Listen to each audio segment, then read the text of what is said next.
नमस्कार दोस्तों, अनुपमा भक्ति चैनल में आपका स्वागत है। जब अधर्म अपनी सीमा पार कर देता है, जब एक पिता ही अपने पुत्र का शत्रु बन जाता है और जब पूरी दुनिया भगवान का नाम लेने से डरती है, तब ना मनुष्य ना पशु बल्कि स्तंभ को चीर कर प्रकट होते हैं भगवान नृसिंह। यह सिर्फ एक अवतार की कहानी नहीं है, यह है भक्ति की शक्ति, अहंकार का अंत और भगवान के वचन की रक्षा। तो अंत तक बने रहिए और मेरे वीडियो को लाइक शेयर सब्सक्राइब जरूर करिएगा। अब कुछ ही सब्सक्राइब की ज़रूरत है हमें और 1 महीने में पूरा भी करना है, तो प्लीज़ आप लोग से रिक्वेस्ट है, प्रार्थना है, विनती है कि मेरे वीडियो को अगर आप देखें तो प्लीज़ हमें सब्सक्राइब कर दें। सतयुग का समय था जब एक असुर ने ठान लिया कि वह मृत्यु को भी हरा देगा। उसका नाम था हिरण्यकश्यप।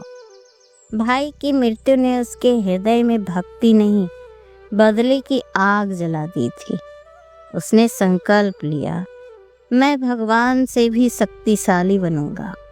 वह जंगल की ओर चला गया, राज सिंहासन छोड़ दिया, शरीर पर केवल हड्डियां बची। हजारों वर्षों तक उसने तप किया, न अन्न खाया, न जल पिया, न नींद ली। चींटियां शरीर को खा गई, लताएं शरीर पर उग गई, लेकिन तप नहीं टूटा। उसकी तपस्या की गर्मी से देवलोक जलने लगा।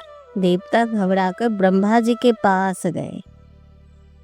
उन्होंने ब्रह्मा जी से कहा कि आप जल्दी से इसे वरदान दीजिए, नहीं तो ये देवलोक को जला देगा, इसके तप से जल जाएंगे।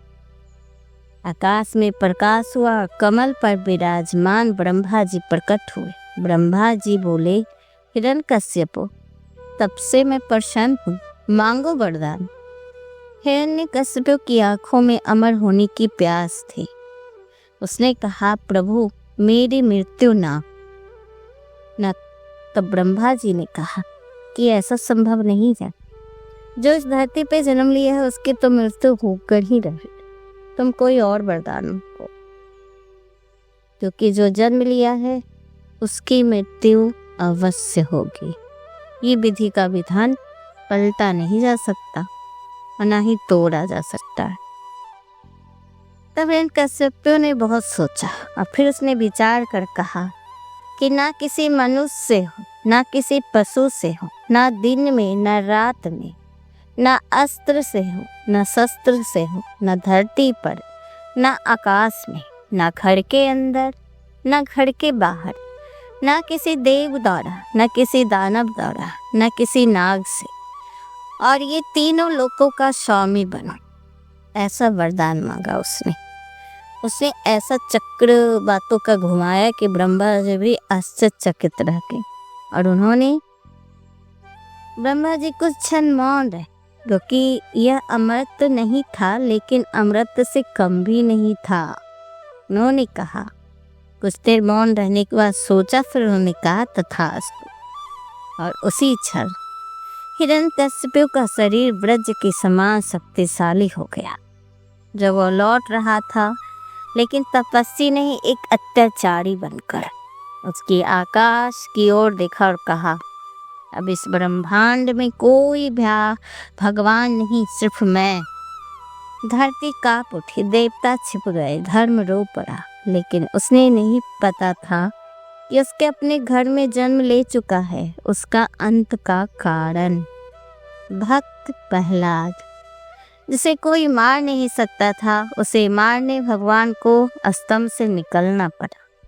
नृसिंह अवतार असुरों के महल में, जहाँ हर ओर अहंकार था, जहाँ भगवान का नाम लेना मृत्यु के समान था, वही जन्म हुआ एक ऐसे बालक का जिसके हृदय में स्वयं नारायण बसते थे। उनका नाम था प्रहलाद।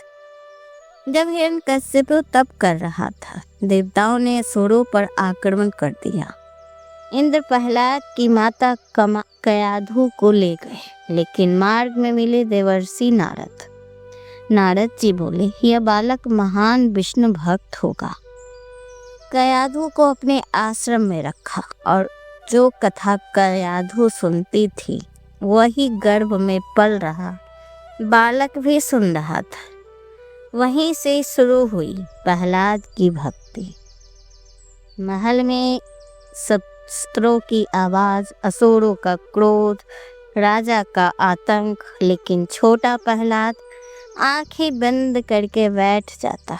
ओम नमो भगवते वासुदेवाय नमः। दासियां आश्चर्य से देखती, सैनिक डरते। यह बालक अलग था। शुक्राचार्य के पुत्र षंड और अमर्क उसे शिक्षा देने लगे। राजनीति, युद्ध, असुर धर्म। गुरु बोले, संसार में सबसे महान कौन है? सभी बालक बोले, राजा हिरण्यकश्यप। गुरु ने प्रहलाद से पूछा, तुम बताओ। प्रहलाद मुस्कुराया, आंखें बंद की, हाथ जोड़कर बोला, सबसे महान मेरे भगवान श्री हरि विष्णु है। पूरा गुरुकुल शांत। गुरु चिल्लाए, किसने सिखाया तुम्हें यह? प्रहलाद, यह किसी ने नहीं सिखाया, यह तो मेरे हृदय में है। गुरु डर गए। उन्हें पता था अगर यह बात राजा तक पहुंची तो विनाश निश्चित है, क्योंकि राजा अपने आप को भगवान मानता था। प्रहलाद अपने मित्रों से बोले, वह जीवन क्षम भंगुर है। अभी से भगवान का नाम लो, यही सच्चा सुख है। और सभी बालक नारायण नाम का कीर्तन करने लगे। जब हिरण्यकश्यप को पता चला कि उसका अपना पुत्र विष्णु का नाम लेता है तो उसका क्रोध प्रलय बन गया। प्रहलाद को मेरे सामने लाओ। एक ओर तीनों लोकों का स्वामी, अहंकार में डूबा हुआ पिता, तो दूसरी ओर नन्हा सा बालक, लेकिन हृदय में स्वयं नारायण। आज होने वाला था धर्म अधर्म का पहला सामना। सुनहरी सभा, असुरों की पंक्तियां, सिंहासन पर बैठा हिरण्यकश्यप। प्रहलाद को लाओ। सैनिक उसे लाए, लेकिन न कोई डर न कोई कपकपी, चेहरे पर वही शांति। हिरण्यकश्यप क्रोध दबा कर, बेटा बताओ, तुमने सबसे श्रेष्ठ क्या सीखा? सभा को लगा अब प्रहलाद डर जाएगा, लेकिन प्रहलाद फोल्डेड हैंड्स यानी प्रणाम करते हुए कहा, पिताश्री, सबसे श्रेष्ठ भगवान श्री हरि की भक्ति है। सभा में सन्नाटा छा गया। हिरण्यकश्यप की आंखें लाल हो गई। दुष्ट बालक, तेरे शत्रु का नाम मेरे सामने, मेरे ही शत्रु का नाम ले रहे हो तुम। सैनिक, इसे ले जाओ और इसका अंत कर दो। लेकिन प्रहलाद अब भी शांत, नारायण नारायण बोलता हुआ। प्रहलाद को हाथियों से कुचलवाना चाहा। उसके खुद के पिता ने उसे हाथी से कुचलवाने का आदेश दिया। विशाल हाथी दौड़े, लेकिन पास आते ही शांत हो गए। फिर उसे विषैले सर्प के सामने छोड़ा गया। सर्पों ने डसना चाहा, लेकिन उनके फन झुक गए। पहाड़ से, ऊंचे पहाड़ से गिराया गया प्रहलाद को, लेकिन जैसे किसी ने गोद में पकड़ लिया और अंत में उनको विष का प्याला दिया गया। प्रहलाद ने नारायण बोलकर विष का प्याला बिना अमृत बनकर मानकर पी लिए और फिर कुछ भी नहीं हुआ। अब हिरण्यकश्यप को समझ नहीं आया कि इसे बचाता कौन है। प्रहलाद मुस्कुराए, जिसने आपको शक्ति दी है वही मुझे बचाते हैं। हिरण्यकश्यप दहाड़ा, कहाँ है तेरा विष्णु? क्या इस स्तंभ में भी है? प्रहलाद हाथ जोड़कर बोलते हैं, हाँ, वो हर जगह। कहते हैं ना, जब अहंकार की भक्ति से हार मिलने लगे तो क्रोध अत्याचार बन जाता है। हिरण्यकशिपु अब पिता नहीं रहा, वह बन चुका था अपने ही पुत्र का जल्लाद। और सामने था नन्हा प्रहलाद, जिसके होठों पर सिर्फ एक ही नाम था, ओम नमो भगवते वासुदेवाय नमः। हुक्म हुआ इसे आग में डाल दो। जब सारी चीजें करने के बाद भी वो बच जा रहा था तो अंत में उसने हुक्म दिया कि इसे आग में डाल दो। चारों ओर अग्नि लपेटे आकाश को छू रही थी। प्रहलाद बैठ ओम नमो भगवते वासुदेवाय नमः। प्रहलाद ने बैठकर आंखें बंद कर बस यही मंत्र बोलता रहा और अग्नि शीतल हो गए जैसे कमल का आसन। रुद्रस्य रूप में भगवान ने अपनी बाहों में प्रहलाद को ढक लिया था। अंधेरी कोठरी, फुकारते नाग, डसलो इसे, लेकिन सर्प पास आए और उनके फन झुक गए।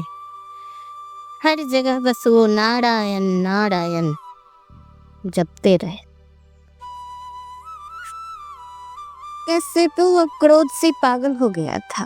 उसने कहा कि कहाँ है तेरा भगवान? प्रहलाद ने कहा हर जगह।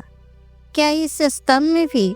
गदा उठी, स्तंभ कांपा और एक ऐसी गर्जना हुई जिससे तीनों लोग हिल गए। नरसिंह अवतार का प्रकट हो। अब समय था ब्रह्मा जी के वरदान के अंत का, संध्या का समय, ना दिन ना रात। राजमहल की चौखट, न अंदर न बाहर। अपनी जांघों पर बैठाया, न धरती न आकाश, और नाखनों से बद्ध, न अस्त्र न शस्त्र। आधा नर आधा सिंह, न मनुष्य न पशु। हिरण्यकशिपु की आंखों में पहली बार डर। चौखट पर बैठ गए। नृसिंह भगवान ने उसे पकड़ा और नाखनों से उसका अंत कर दिया। यह सिर्फ वध नहीं था, यह था अहंकार का विनाश। नृसिंह क्रोध शांत नहीं हो रहा था। देवता पास नहीं जा सके, लक्ष्मी जी भी रुक गई। तब छोटा प्रहलाद आगे बढ़ा। प्रभु, और जो रूप प्रलय कर सकता था वो भक्त के स्पर्श से शांत हो गया। नृसिंह भगवान ने प्रहलाद को गोद में बैठाया, आशीर्वाद दिया। भक्ति कभी हारती नहीं। उसी क्षण पूरे तीनों लोक में गूंज उठा, जय नृसिंह देव। तो आपको ये कहानी कैसी लगी हमें ज़रूर बताइएगा। अगर ये सुनने में अच्छा लगा तो प्लीज़ हमें सब्सक्राइब कीजिए, लाइक कीजिए और मेरी वीडियो को ज़्यादा से ज़्यादा शेयर कीजिए। धन्यवाद।